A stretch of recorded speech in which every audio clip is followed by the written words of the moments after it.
Greetings, ladies and gentlemen, fellow Bitcoiners. Excited to have Tomer with me today. Tomer Strolight is a longtime Bitcoiner. He is a teacher, philosopher, writer, activist, author, speaker, and so much more, which we'll get into as you get to know him. If you didn't know him already, he's been involved in Bitcoin since 2013 and has been writing publicly about it since 2021. Completed his bachelor's and master's degrees at Toronto's Schulich School of Business and spent 25 years operating businesses in digital media, private equity, before turning his attention full-time to Bitcoin. In 2021, he wrote the beautiful book, Why Bitcoin? It's a highly informative, full-color photo book with 27 essays about why Bitcoin, very visually stimulating. He's also written many great articles, many of which have been narrated by him, converted into short Bitcoin film. One of which, Bitcoin is Generational Wealth, is a great one, as well as the Treasure of Satoshi Nakamoto. We'll touch on those as we go here. His articles have appeared elsewhere, Bitcoin Magazine, Citadel 21, his Medium page. He's got a fairly recent one out now, and lots of articles on his Medium page, so you can find him all over. Today, he is graciously appearing on my podcast, so thank you for joining me, Tomer. Thanks for having me.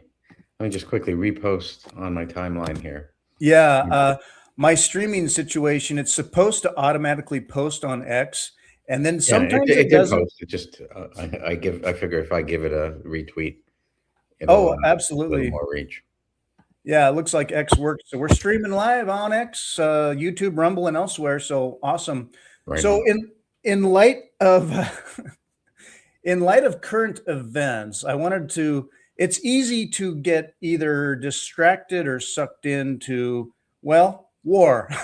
There's always macroeconomic and the global tournament of kings going on, but when war erupts, people start to like take up sides. It becomes the media narrative. We hear it all the time, and it can be mix of propaganda and also just suck you in. But and people have opinions about that. What I loved connecting what's going on there to the Bitcoin is Generational Wealth film. I mean, funny that we call it film. It's all digital, but that's a great sort of, for me, reframe on life itself in terms of base human incentives, where we've come from. You talked, it starts with like World War II and outcomes from that and the strife and struggles of the human condition. But moving forward to a golden age with Bitcoin, it touches upon just what is coming, a new era for humanity. So I guess with everything going on, do you have to help people step back, zoom out, and reframe it in terms of escaping all this and how Bitcoin fixes this? Yeah. Wow. That's a bit. I mean, that's a big. It's a big frame. Yeah. I think I want to kind of start with talking about contrasting war and money, because people say wars are fought over money, but that's not really true at all. Wars are fought over resources, and money can sometimes be a resource. But when you actually think about money, it sits on the opposite side of the spectrum of how people deal with each other. Money is a peaceful medium of exchange and interaction with people. Money is a medium that gets mutually exchanged for a product or a service between two people, two properties, two countries, and without violence, without bloodshed, without threat. And that's the ideal use of money. Now, there are cases where someone may hold you up with a gun and say, "Give me all your money," but they're intending to go and use that money in a peaceful exchange with somebody else. They're not intending to get held up themselves and to have to surrender it for nothing. Bitcoin in particular is the most advanced form of money that we've ever invented. And it's a kind of money that you can't hit someone over the head and take it from them. It's protected by security. Changes the rules of the whole game. You can't produce fake Bitcoin, so you can't forge it. You can't inflate it. All right, you can't double spend it. So it's limited to a lot of the kind of use cases that we would call crime or war. Bitcoin is immune to. It's still getting adopted. We're only 17 years into a world-changing phenomenon. But money is the medium of exchange between peaceful individuals, right? You don't use money. There's no way to use money violently. Money is meant to be nonviolent. You don't shed blood with money, and money that's unseizable resists people using violence, whether it's individual criminals or whether it's war between two nations. It's resistant to fighting over that. So as the world begins to adopt and embrace Bitcoin more and more, we're going to see less and less violence over money, and we're going to see a rise in people dealing with each other through mutual agreement. And Right. the other big things is, the government that's most at war with people tends to be the government of the people, which is not really of, by, and for the people. It's Representing the people, right? Mm-hmm. Yeah, and so they have all these techniques. They seize your money through taxation. They seize your money through inflation. They seize your purchasing power through inflation by devaluing your money, by increasing the supply of money. And Bitcoin is resistant to that as well. So part of what when going back to the framing you started with, in Bitcoin as generational wealth, what I really wanted to communicate was there's cycles in history that keep happening because governments collapse or overspend or become decadent or whatever it is that leads to war, it leads to tragedy, it leads to poverty, but it's not necessarily a part of the human condition. And when we have money that's invented and used in the form that Bitcoin is, it can protect people from all those consequences. And when our whole global civilization adopts it, then we will be protected from a lot of the recurring themes that lead to what led to World War II and the devastation of World War II, and what's leading to the kind of warfare that we have right now. It's hard for any serious analyst of the situation to not say that broken money is what allows the extent of the war that we have and the fight, Right. the battles over the issues that we have. There's other factors as well. I don't want to say it's only the money, but Sure. but the money, the fact that the money is broken doesn't help. The fact that we can fund forever wars and therefore have an incentive to enter forever wars over resources like energy is one of the things that is the reason why peace in the Middle East hasn't been possible. They have too much oil, and the battle over the oil ends up becoming something that breeds violence rather than peaceful exchange. So Yeah. hopefully that's a good response to your opening question. Absolutely. I mean, it brings up so many good things. I mean, it's sort of like, how is this all affordable? Well, they can print the money. I watched one short little clip of missiles going up and laser beam shooting them down, and there in 30 seconds was 45 million bucks, call it. Right. And it's like, Or okay, 10 cents so, of AI to generate that image if it wasn't real. or Right now we don't know what's real and what that's isn't. true. We're seeing the videos of That's true. There's stuff out there that is certainly believable and could be happening, and also Yeah. maybe completely bullshit. But Right. there's a fog of war going on. We don't entirely know what's going on. And yet I feel like I've seen this movie before. Yeah. My earlier memories, it's like, okay, we went in and popped Venezuela, and then we get into Iran. And I remember in December of '89, we popped Noriega in Panama. And it was like, oh, what is that about? I don't know. I mean, the Never president. heard of him before, but yeah, well, there's Yeah, a and that, Panama I Canal. guess he was a dictator, and there is the canal, and the president is the head of the CIA. Okay, basically, and then right after that, we had Desert Shield, Desert Storm, and we went into Iraq. And so Yeah. it's like I have seen this movie before. I Yeah. never, until this iteration lately, I think more and more people are looking at it from a lens of how is this affordable. I had a conversation actually just yesterday with Paula with the BTC Edge podcast, Mhm. and she was talking about, we were talking about how people find Bitcoin often when they need it. So you see in other countries, or when they operate under a really bad fiat system that's clearly breaking or broken, they need Bitcoin and they find it. And that Americans, or people that feel some insulation from problems, don't find it as readily, or don't feel like they need it, or like the dollar has just kind of worked for them, or they're a little Sure. invested already. Yeah. Situations like this, I think we're all questioning things from everything about, okay, it's tax season here in America. We're paying our money. So much of that, even more than military, goes to just paying off the interest of the debt.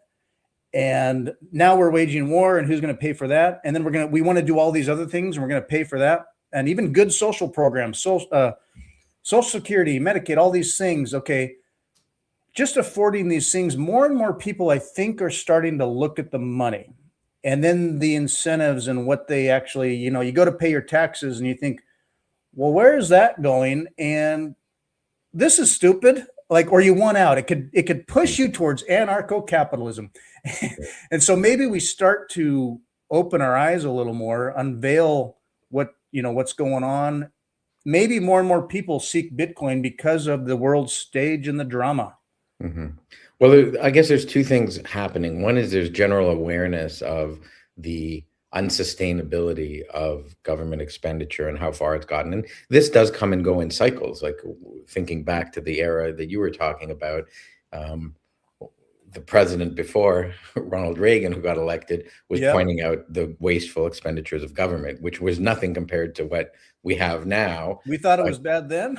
Yeah, he talked about it, but even under him, there was massive spending on programs, and the deficits grew, and and then that led to war. So there's awareness, and I do think now we have a much greater awareness because it's so much harder now. We had expensive gasoline in the 80s, but Right. we now have expensive gasoline and expensive food and expensive homes and expensive education and expensive medical care. So Right.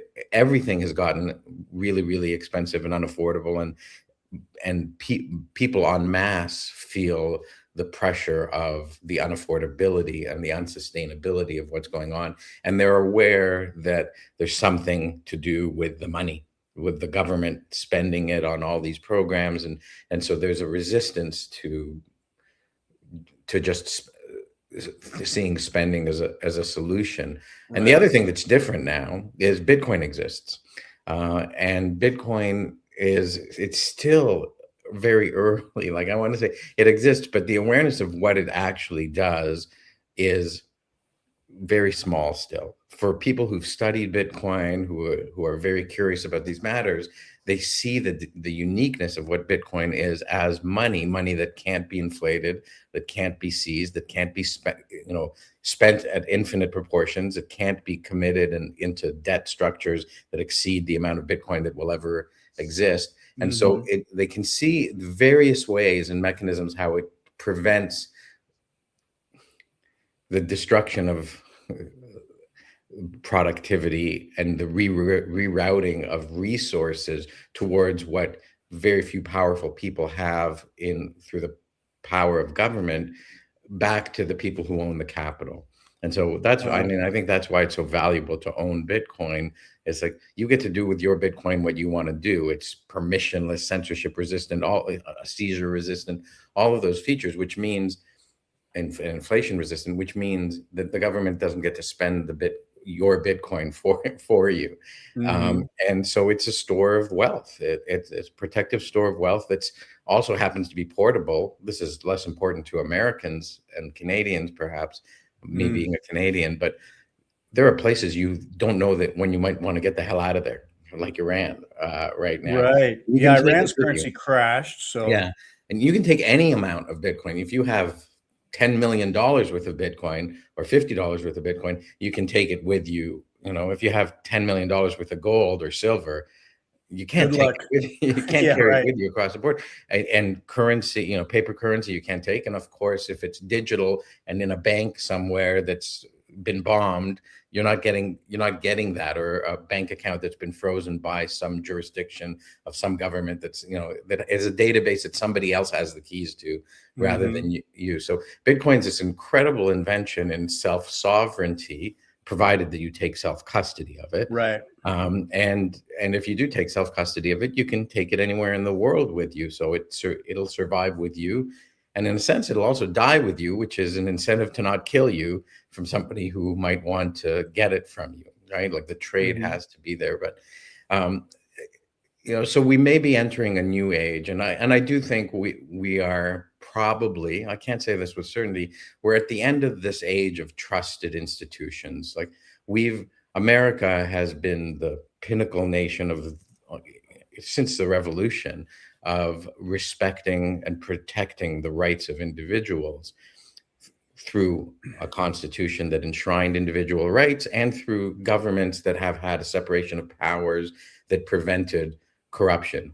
But time has passed and it's not what it was to the same degree. Right? The government does violate individual rights. There is corruption in the government, the separation of powers under a two-party system where corporations fund both parties' candidates, right, and expect favors in return for their funding, doesn't have that separation of powers between legislative, executive, and judicial branches that it once had. And we can't rely on those things anymore. And so the trust in all these institutions is like melting in our hands. We used to trust doctors, like 88% of people trusted doctors unequivocally. And now that figures, I think, dropped below 50%. Yeah, that's now a And money system itself too. Yeah. yeah, well, and that's it.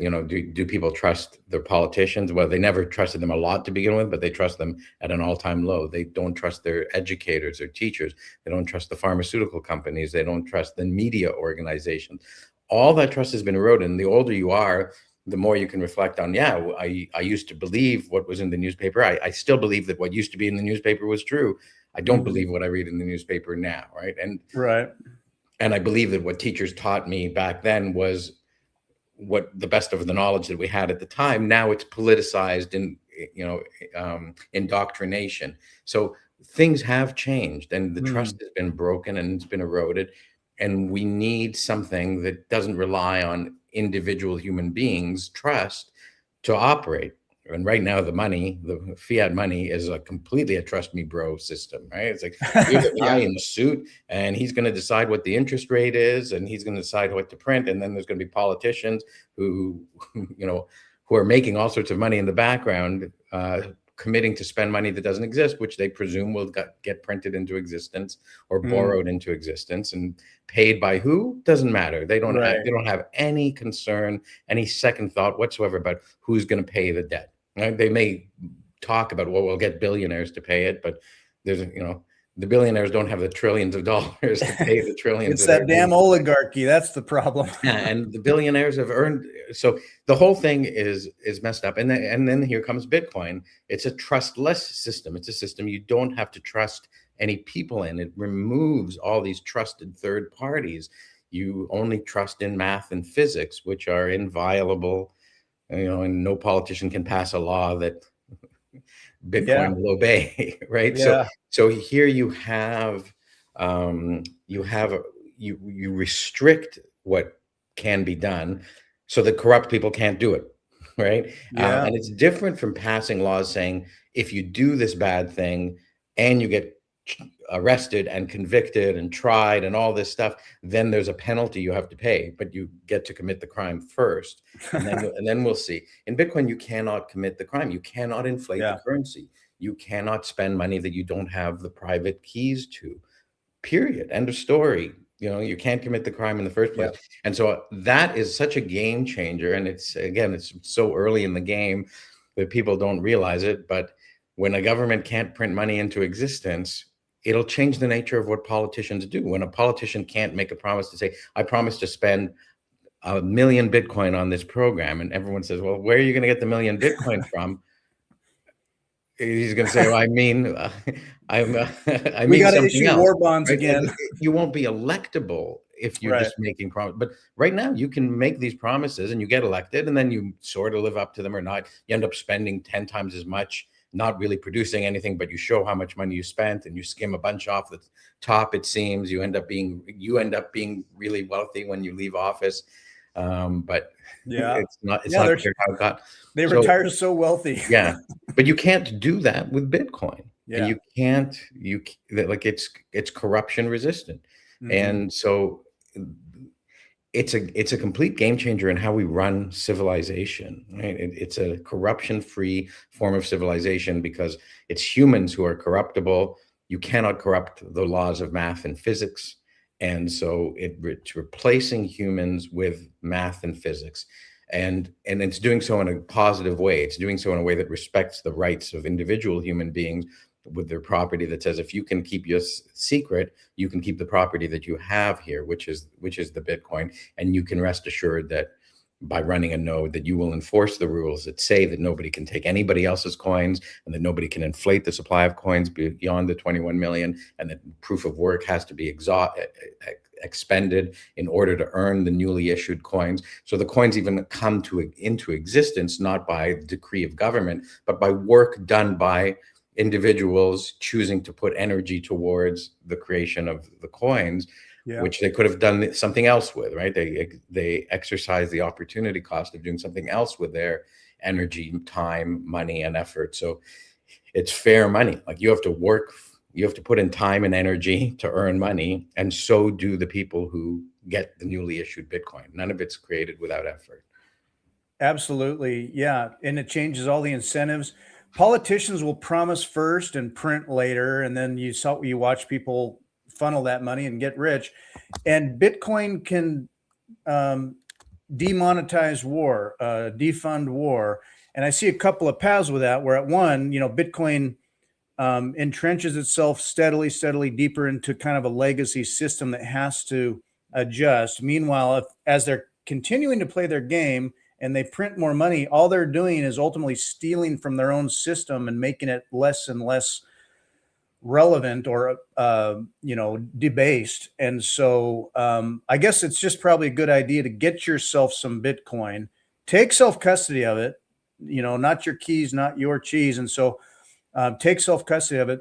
And what I love about you is how you've maintained for a long time now the broad, zoomed out view and perspective on the system and the incentives, and also where we could be going. I want to bring up the stage here your Medium site, where you have various articles. A long-time good one here, the legendary. Yeah, that's my most popular. That one's pinned to the top. That's my most popular article. That's a good one, and there's been a video made of that on YouTube, is available here. You can watch it, which is, if you haven't seen this, it's a good one, and because it is a great story. I mean, people always are curious and interested to understand more about the mystery of Satoshi. Good rabbit hole to follow. That's a good one to watch. Going to your article, where was it? There we are. So you just recently wrote, Bitcoin is more. So connecting to what we've just been talking about, this gets into sort of like, okay, along with, it's not just the separation of money and state, say, it's like separation of the entire economy and state, as well as framing a lot of sort of like rights we presume to have as citizens in a legal structure and a framework of the individual and the state and your personal rights.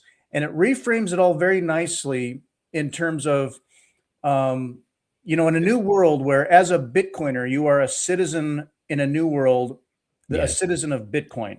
Yes. Where rules are enforced by consensus in the time chain, peer-to-peer for all participants. It's voluntary participation, and you have your freedom of speech and inviolable property rights through Bitcoin. And it changes the nature of you as a person, as a citizen in a new society. So do you want to speak to your most recent article a little bit? Yeah, I think you've touched on the key points of it. I wanted to really point out that citizenship grants you specific rights within the borders of protections within the borders of a particular nation state. Participating in Bitcoin grants you certain rights everywhere in the world. They're different rights. Bitcoin doesn't protect your life. It doesn't have a police force. It will capture criminals, which is what citizenship will afford you if you live in a particular state. But it will protect your property in a way that no state can protect your property. It will, in fact, protect your property from the state in whose borders you're operating, and it will Yeah. allow you to take your property anywhere in the world that you want to go. So I think it is like a second passport, but it's a global passport. It operates everywhere in the world. There may be jurisdictions where it's more favorable or easier to utilize Bitcoin than others, but Bitcoin will still work at the base layer the same everywhere in the world all the time. And so it's an important thing to take your rights, to claim your rights by running a Bitcoin node and taking self-custody of Bitcoin, obtaining Hmm. Bitcoin. And when you run a node, you're preserving the state of Bitcoin, you're updating the state of Bitcoin, different from the word state meaning country, but actually you can see why both things have the same root, the same word, because there is Sure. a state of Bitcoin that's global and it just gets updated every 10 minutes. But if you are instantiating a node, you are you are protecting and preserving and updating that state somewhere in the world, and along with tens of thousands of other people who are keeping in sync that state of the world everywhere else. And when you Yeah. take self custody of Bitcoin, you are claiming that right to that property, that share of the coins on the blockchain, on the time chain, to do with Hmm. as you choose, wherever you are in the world, whenever you choose to, and whoever you are. And you're respecting the rights of everyone else who's done the same thing. You can't censor I can't censor you. You can't censor me. We're both in mutual agreement that our Bitcoin are our Bitcoin to do with as we choose, and that Hmm. no man shall violate these rights, including other Bitcoiners. So it is a union that's separate from the country or the countries that you may have citizenship with, and it grants you certain protections. So it's like citizenship, and it's Right. a form of digital citizenship on the internet or in Bitcoin, however you want to express it. But it's a right that people can claim for themselves as individuals voluntarily. You don't get this right just by being born in one place or another, unlike citizenship. And it's not different from country to country, where some rights are protected, rights are different, rights are subtly different in one country. And the rights that Bitcoin offers you and protects for you are exactly the same for everyone in the world who chooses to become a citizen of Bitcoin. Yeah, it's completely voluntary. And instead of, these aren't rights that are given to you by a state. They are rights that you can take and keep for yourself and can't be taken from you. And you That's can right. be a sovereign Yeah, citizen of you were the given the sovereign state. option to have these rights, but Satoshi gave you the option to have these rights. Now you must Right. elect to take them. So the gift is out there on offer, but if you Yeah. don't take it, you don't have it. And what do you have to do to take it? You just have to run a node and earn some Bitcoin or buy some Bitcoin and take it into self custody. So Yeah. that's the distinction here. So it's not exactly citizenship in the way we traditionally view it, but nothing about Bitcoin is traditional. It's like something, but it's different. So understanding the distinction, and it doesn't mean you're not loyal to your country if you have some Bitcoin and you're getting Sure. additional individual protections. You're making your country a better place by making it a place that must respect the property rights of individuals, at least with respect to the money that they choose to use. Yeah, Bitcoin's like a sovereign super state, and other states in this world, the fiat states, I think eventually would realign their values and incentives to That'll be be a really good. compatible with what That'll be the Bitcoin age, right? Not the that'll be the golden age. Bitcoin age. That'll be the Bitcoin age, and that will be a time with more peace than what we experience right now. Exactly. And that's where in the other video with Bitcoin is generational wealth, it imagines that future world, which is beautiful, where human incentives change and align, and everything about how you live your life, how you work, from education and our food sources, and how we have communities and interact and engage with a state of the future. It's and this isn't loading, but in any case, but it's a great and it's like 14, 15 minutes watch, but Yeah, that's a short one. it starts with kind of where we've been and come from, and kind of where we are struggling in our human adolescence to Mhm. grow up with. with a future that is beautiful, full of hope. Now, given that given that hope, and I believe in it, I know Bitcoin is hope. Um, I concepts like a strategic Bitcoin reserve. I'm initially I was like, yes, that's the good next step. I want countries to have a strategic Bitcoin reserve, and then I think, well, a country like America or China or Russia or whatever, they have that, and then what does it prop up their ability to, for a while, still play games? But eventually, no, because it follows the new rules.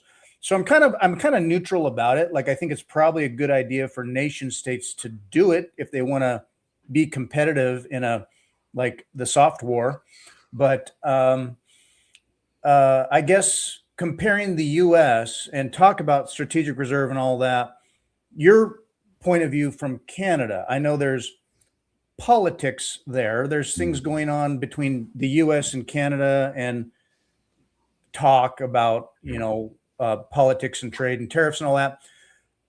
Alberta also, as an example, and maybe there's a couple of, I would call them states if you call them provinces, Yeah, we but call them provinces, but they're the same provinces. idea. Yeah. So those provinces, they are contemplating serious ideas about, hey, like we referred to, there's a higher state level, a government that Federal level. steals from us or Yeah. controls us, or I mean, in America we saw the trucker convoy thing. Okay, that was an example, Those are but big it examples. Not forgotten. continues, and it continues where the federal level can reach in and just say, yeah, we're just going to carve out this much from you all. And people in Alberta are like, what are you doing for us other than Stealing.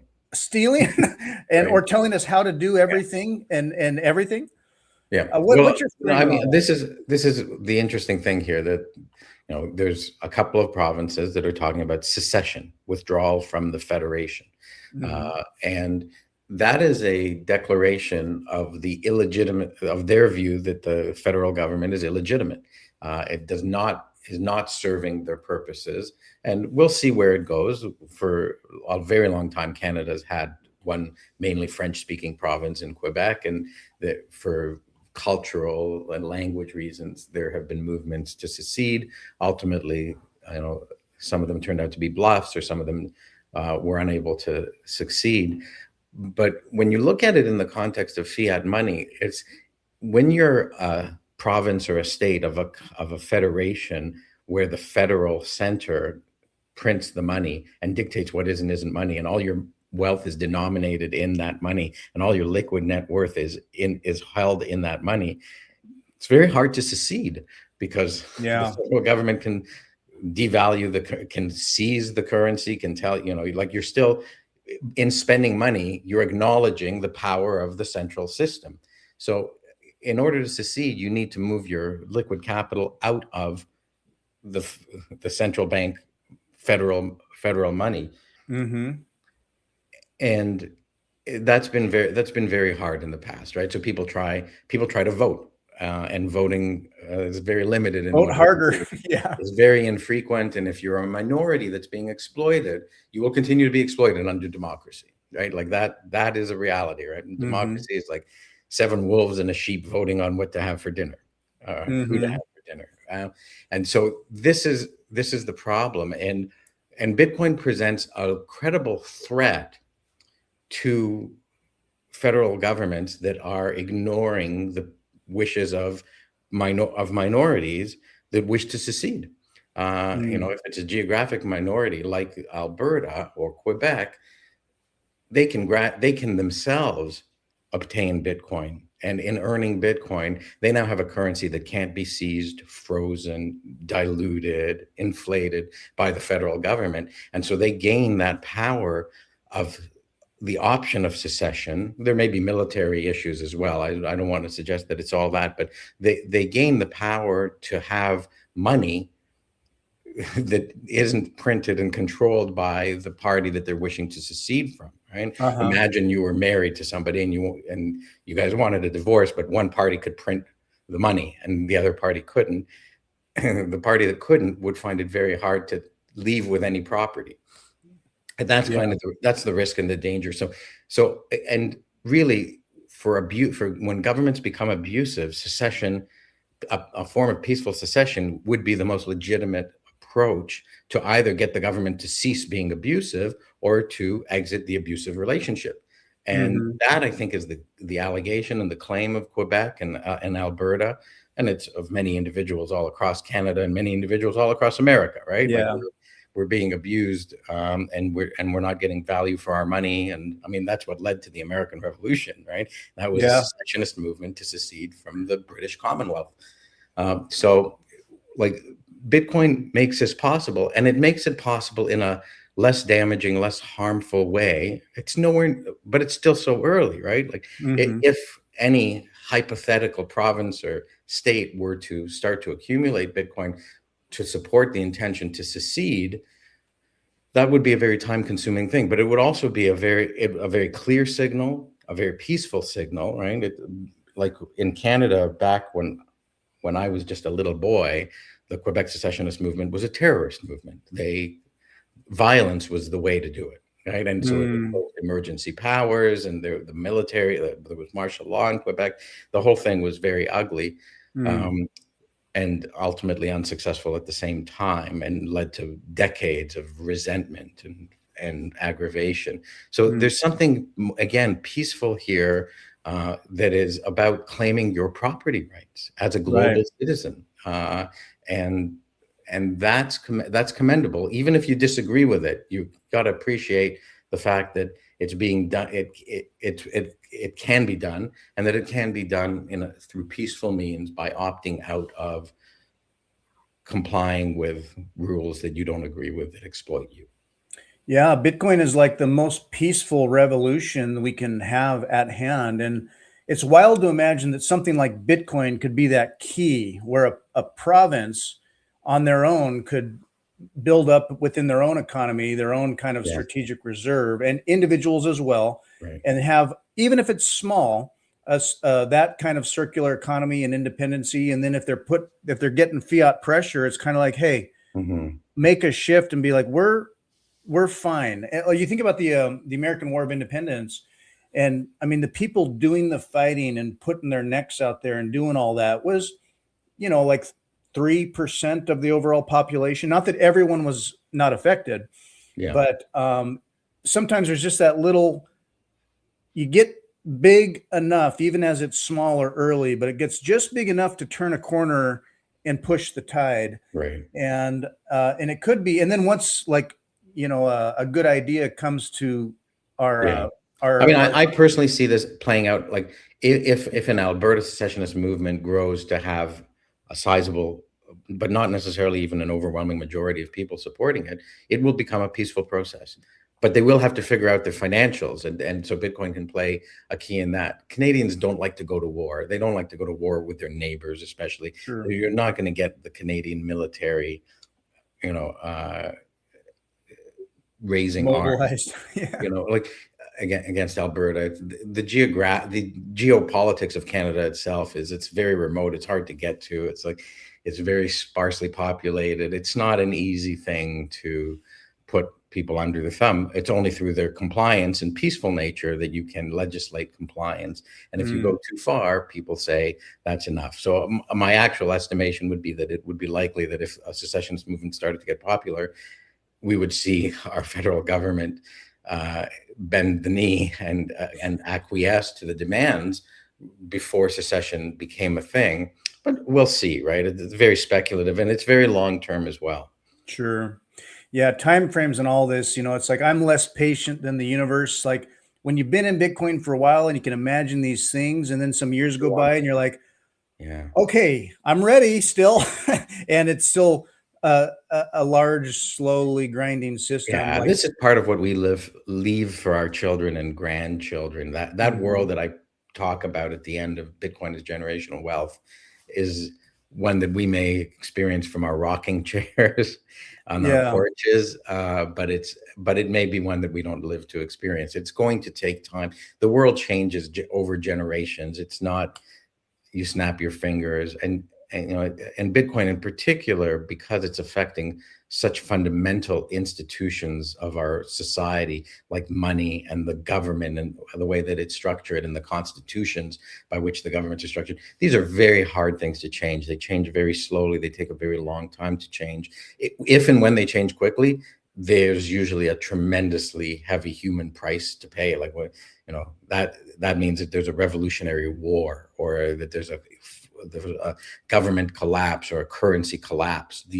Everyone loses all their money, or the state ceases to exist, right? So it's not a bad thing that this is going to take a long time to happen. If it takes a long time to happen, it's not a bad thing if it happens quickly, but it means that other bad things are happening if it is happening quickly. So you've got it, you don't get change without having to endure the pain of change. And many people aren't prepared for change, but it comes anyways. It just comes slower rather than faster in a lot of cases. Yeah. Change is constant. And so as fiat sort of fades or struggles and prints, and that intersects with Bitcoin growing and becoming more prevalent and strong and entangled in life itself, there could be this intersection where, like, a federation or a federal government, instead of just, out of goodwill or fiat pressure saying, no, you just have to, a province could find itself in a position to negotiate very well, and that you can't just make us to an extent.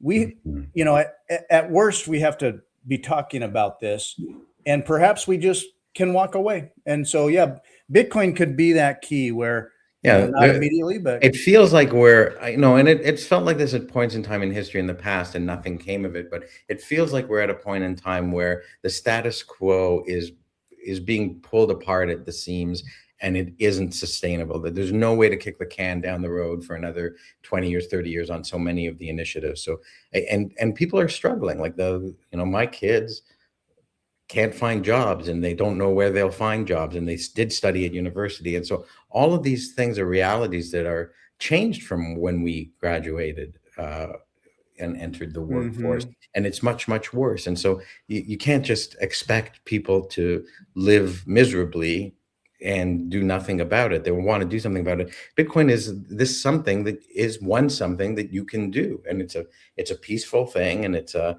consistent thing with it having an industrial, technological civilization. So it's very, I highly recommend people consider it for the reasons I wrote in that Bitcoin is More article and the movie that you're referring to.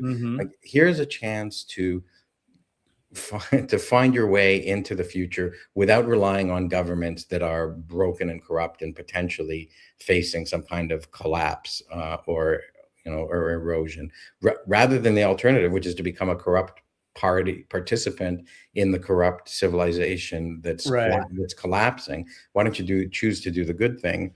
The good thing being finding justice, fairness, and peace with other people, and opting out of, or giving yourself an property that's opted out of the peace that seems to be nearing its end.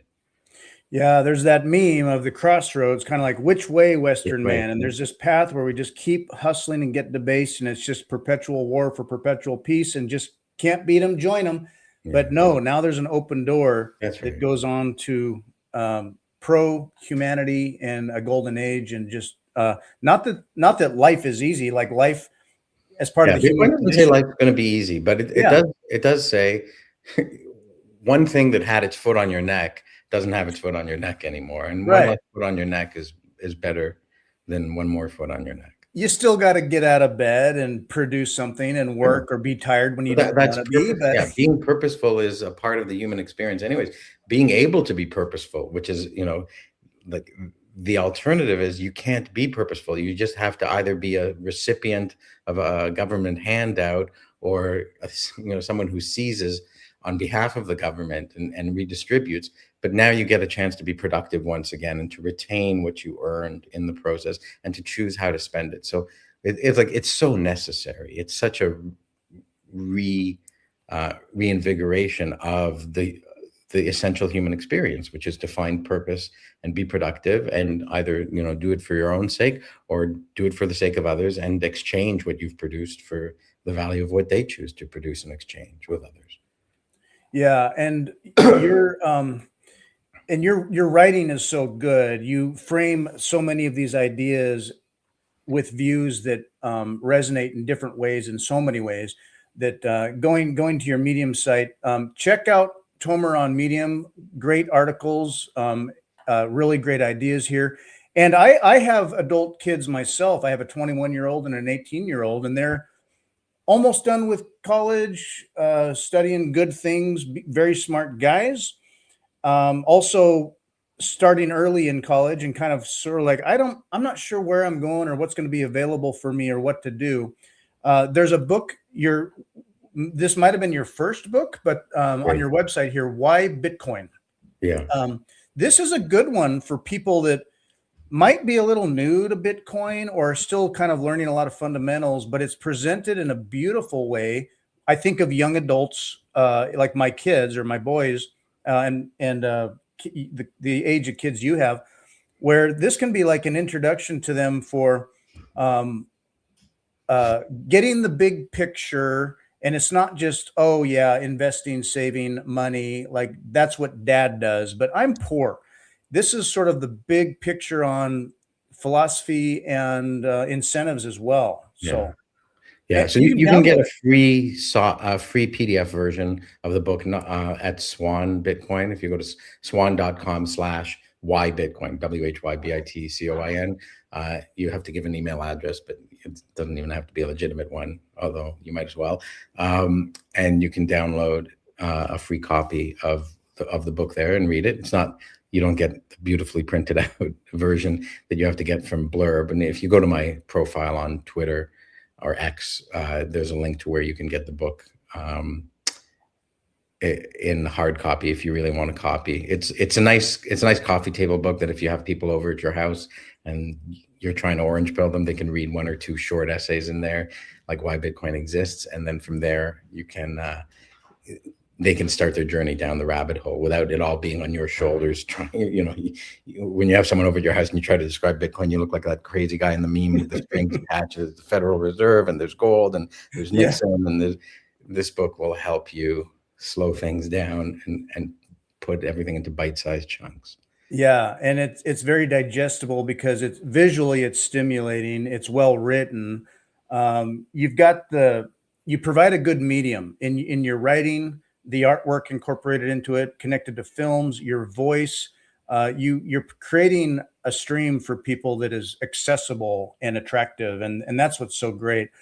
Um, I Thank you. Now you also have, and so yeah, you can find Tomer on X. You've got a prolific feed, which I love seeing. You're a mix also of good, lighthearted, fun, and funny, but also solid based Bitcoin and perspective. So you can find Tomer at Tomer Strolight. Easy enough, right there. You also have. Are you still doing an X Spaces on Sundays at Most 8? Sundays, yeah, most Sundays I do a Spaces in the morning called Bitcoin Philosophy Sunday, where we talk about a philosophical topic. We try to stay on topic for the two or so hours that it runs for, and people enjoy it. It's a very civilized Spaces. People enjoy it for that reason. It's not people telling each other how stupid they think each other Yeah, is. who's more maxi than who?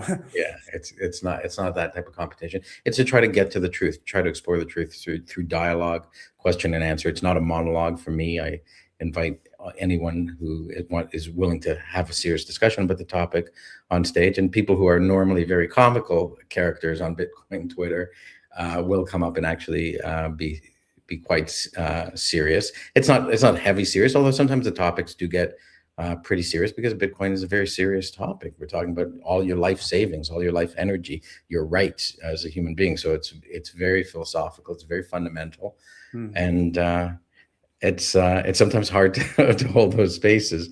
But most Sundays I do it, except for when I'm traveling or under the weather or something like that. Cool. Yeah, I'm going to keep an eye out for that. I didn't realize you were doing those spaces, and when I see it, if I can, I'll They're all join. recorded. So if you go down my timeline and you search Okay. for Sundays, you'll find them to the extent that Twitter hasn't erased them. Which I don't. Yeah, right. Well, Twitter seems I don't know, better now, I guess. I mean, back some years ago, it was just like, oh, whatever. But It's on and off. yeah, It's very so filled with spam right now. Slop. yeah, the bots are Yeah. are alive and well. So Sundays at 8:30 Eastern time. Yeah. So for me, I'm on Pacific. I'll get up You have to early. get up really I'll early. get up That's one of early the and complaints I have, and my only excuse is it's the only time in the week that I can actually find to be a host for 2 hours. I mhm, go visit my mother on Sunday afternoons, local time, and during the nice. weekdays, I have lots of personal things I need to take care of. So it's hard to commit to be able to be a host for 2 straight hours.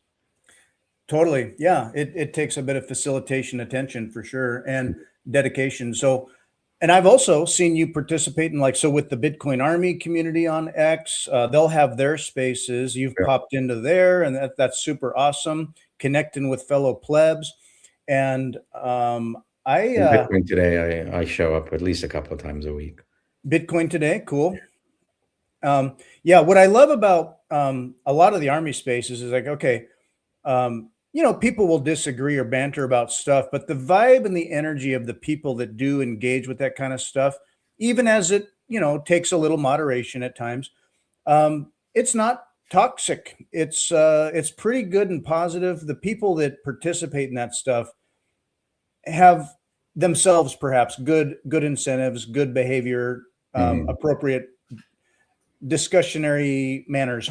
So Sure. it's nice to see that because there, and the reason I call this Bitcoiners United is that there can be things that I You're don't not. shy away from, but Yes. there's divisiveness within Yes. Bitcoin communities over it's sort of like, well, how maxi are you, or how tech are you, or okay, you run, but do you run a node?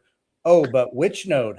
And all those things. I have Sure. Satoshi's white paper up on my wall, and Right. my my foundational values are basically like, what would Satoshi do? What would Satoshi have wanted? Sure. Bitcoin is, peer-to-peer electronic cash, even as we've added capability on that. I have my personal views. I just tell people, hey, I'm not going to prescribe to you what you should be doing as a Bitcoiner. This is a voluntary opt-in situation, but run a node. I just encourage people, well, take self-custody and run a node. Yeah. And then you're going to learn over That's not a time. very controversial take, right? Like, to the extent that it is controversial to some people, and listen, there's exceptions that people will say, like, there's people who don't have the technical skill to run their own node. They're much older, would be the excuse that people often use. And okay, so there are exceptions, but if you're not within the exception and you want these rights and privileges and you want to benefit yourself and the world, yes.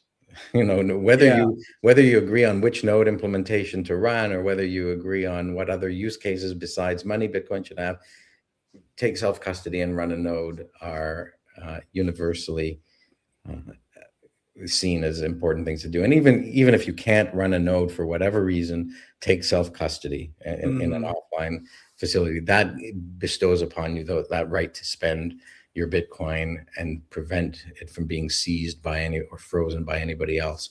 And that's a tremendous power of this invention. It's Yeah. unprecedented in human history. You had made a good point. It might have been with Canute, I think, but basically you said that, Bitcoin was made with a purpose. Bitcoin, Satoshi had a purpose and a vision in mind when he made Bitcoin. And that's what we want to stay true to is, even as that can change over time, like, America has its constitution and society has changed. So we reinterpret and reapply things about that. Satoshi has his white paper. He had his vision and created Bitcoin with a purpose. Yeah. And what was that purpose? And so when I do hear arguments that are kind of like, well, we can't really know things about things or identify it when we see it. And I I'm kind of like, philosophically reject the we can't know anything is a philosophical surrender. It's philosophical nihilism to say nihilism. I can't know anything. Nothing can be known.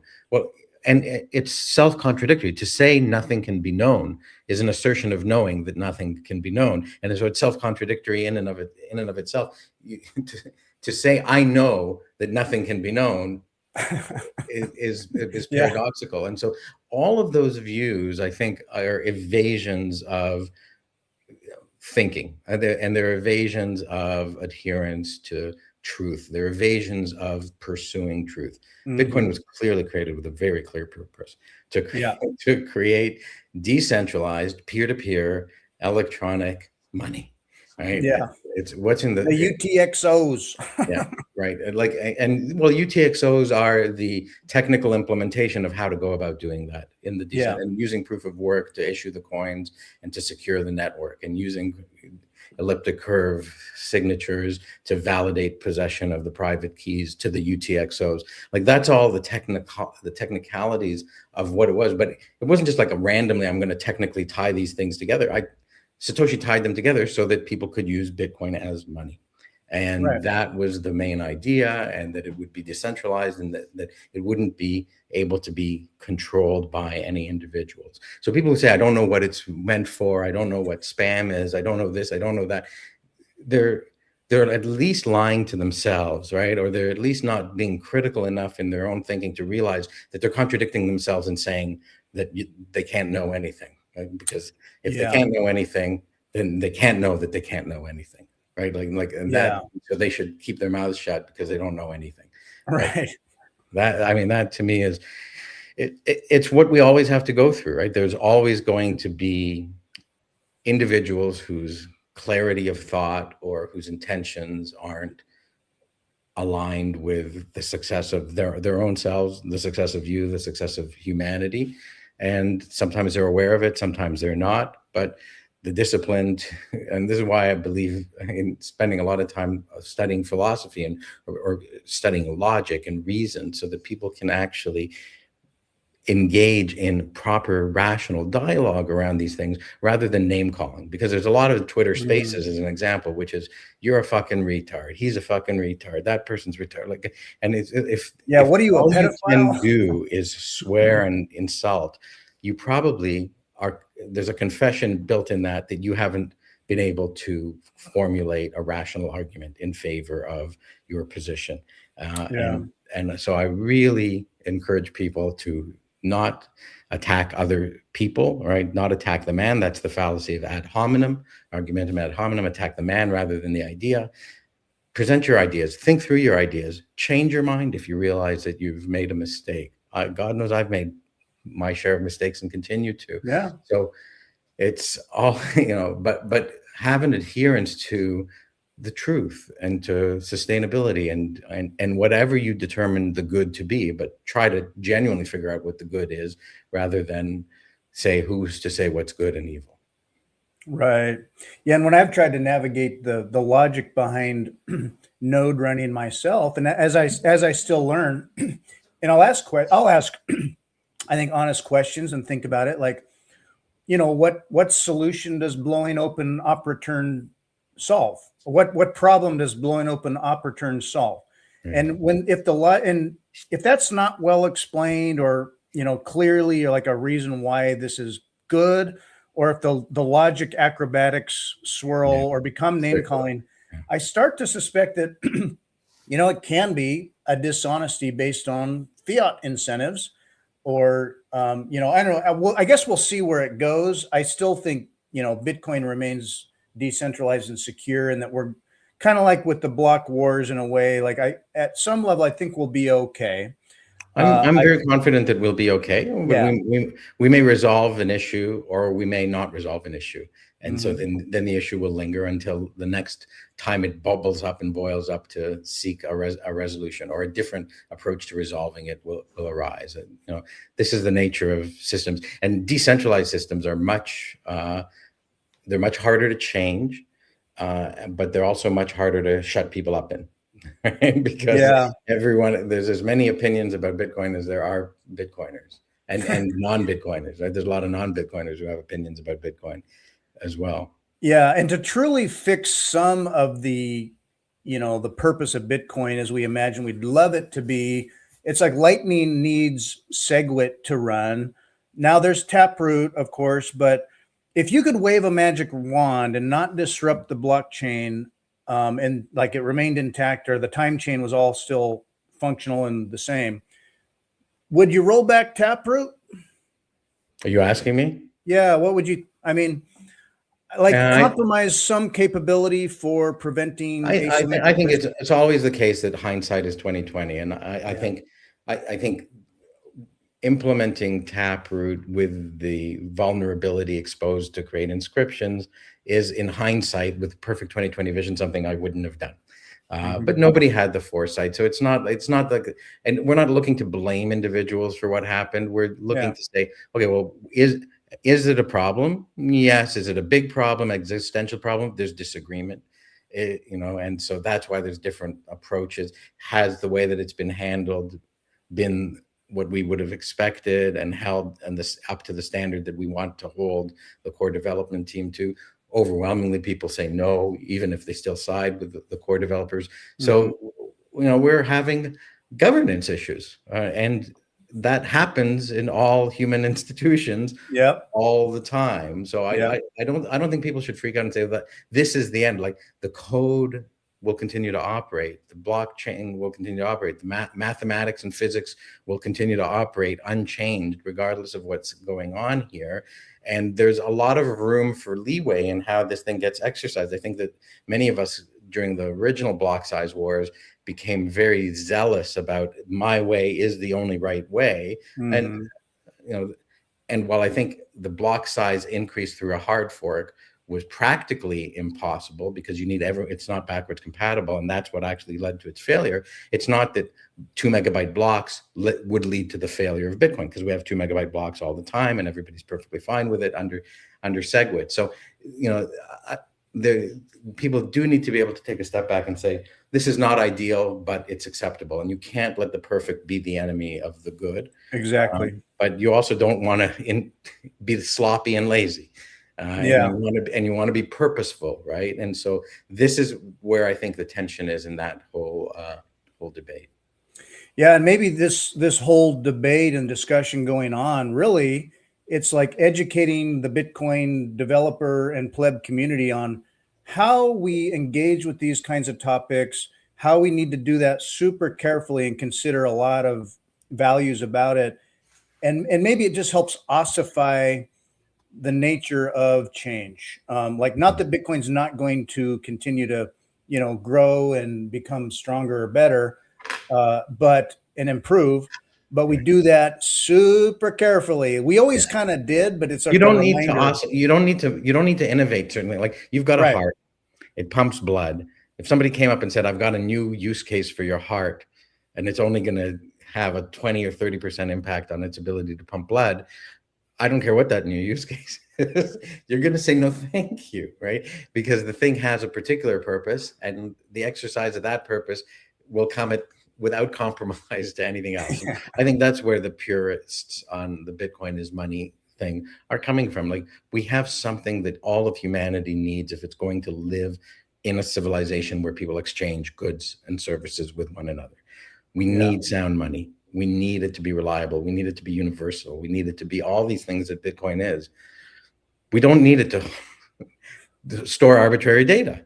Like, that's not where the priority is. And then, of course, the debate on the other side comes from, well, you can't stop it from storing arbitrary You data. can't stop it. Okay, So so that's why this debate is really, really narrow, and the fact that it is as vehement as it is between the parties, and as personal, like, the fact that it's as vehement as it is, I can actually understand. The fact that it's had to get so personal and insulting and dishonest or irrational, that's inexcusable. And yeah, so shame on people who resort to insulting people and presenting inaccurate data.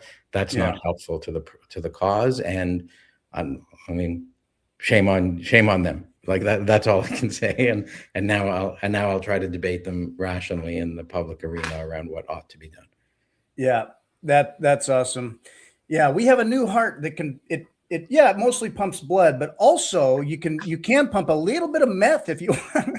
But no, I think it's I feel like things will get sorted out and that Bitcoin remains super strong. And I'm just glad in one sense that at least we're paying attention. We're so passionate because we care so Mm. much. We This all is and we all Bitcoin want. strength Yeah. comes from Bitcoin survivability comes from Bitcoiners remaining not complacent.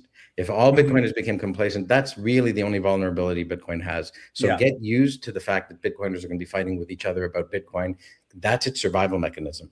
And if ever no Bitcoiners are fighting over what Bitcoin is about, that's the most dangerous moment for Bitcoin you could experience. So a lot of counterintuitive aspects of Bitcoin.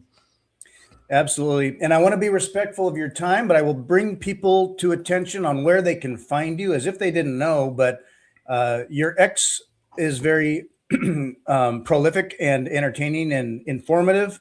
Your Medium articles, I will direct people. You can find Tomer Strolight very easily on Medium. Lots of great articles, including one from just not too long ago here, and you'll be adding to that as you go. And you've appeared in on Citadel 21, articles on Bitcoin Magazine. Of course, your Why Bitcoin book. You can go to whybitcoinbook.com. Yeah, I actually recommend, I would say don't go to that site. It's old. It was for when I was launching the book. If you want the PDF for free, go to swan.com/whybitcoin. And if you want the actual hard copy to order, which is pricey because it's print to order on the finest quality of stock that they have to make it a good looking book, you can go to my profile on X, and in the profile there's a link to a site called blurb.com. It's Blurb. right there. And you can buy it. You can buy it in a hardcover, which is even more expensive, or a soft cover, but it's all full color, glossy, and they'll print it and ship it to you from wherever you are right away. Sometimes they have sales, like at 30% off. So glossy paper or photo paper. So on his X site, there's a link right there, blurb.com. Get to Tomer Strolight. You can find his books there. Order them. Get a physical copy. And then, of course, YouTube channels. A lot of these were promoted, supported, initiated by Swan, or supported by Swan for sure. Right. So Swan has videos of generational wealth, the legend of Satoshi Nakamoto, why Bitcoin. I love all the content you've made over the years. I look forward to all the future articles you're writing, your presence in the spaces. You've got the mind and the energy and the communication. I'll just call it genius, if you will, a good, clear communication that's engaging and interesting and informative. So it's a mix of all this great stuff, and you've been doing it for years. That's why I'm just so tickled that you joined me today, and really, really appreciative of your time. Thank you very much. It's been a pleasure talking to you. Yeah, this was really fun. Everybody else, we'll see you next time. And thanks, everybody. We'll say bye. Bye-bye.